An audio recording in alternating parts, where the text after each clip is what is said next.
Azərbaycan futbolunun səngərində gülər üzlər, gülər gözlər sən gələndə. Kəpəz eşqi ürəyimizdə ən dərində dolub daşır meydançalar hər səfərində. Qəlblər səninlə böyünər, sevənlərin həmişə sənlə öyünər.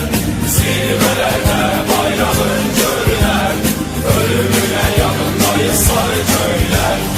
Uca səslə qışqırırıq biz Kəpəz deyə, son nəfəsdə də bil ki Kəpəz səninləyəm. Qələbə şüarımız, Kəpəz canımız, dəyişməli ömür boyu səni heç nəyə. Qəlblər səninlə böyünər, sevənlərin həmişə sənlə öyünər. Zirvələrdə bayrağın görünər, ölümünə yanındayız sarı köylər.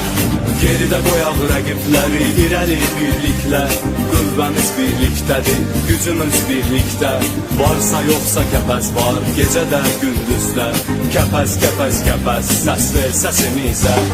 Qəlblər səninlə böyünər, sevənlərin həmişə sənlə öyünər. Zirvələrdə bayrağın görünər, ölümünə yanındayız sarı köylər. Qəlblər səninlə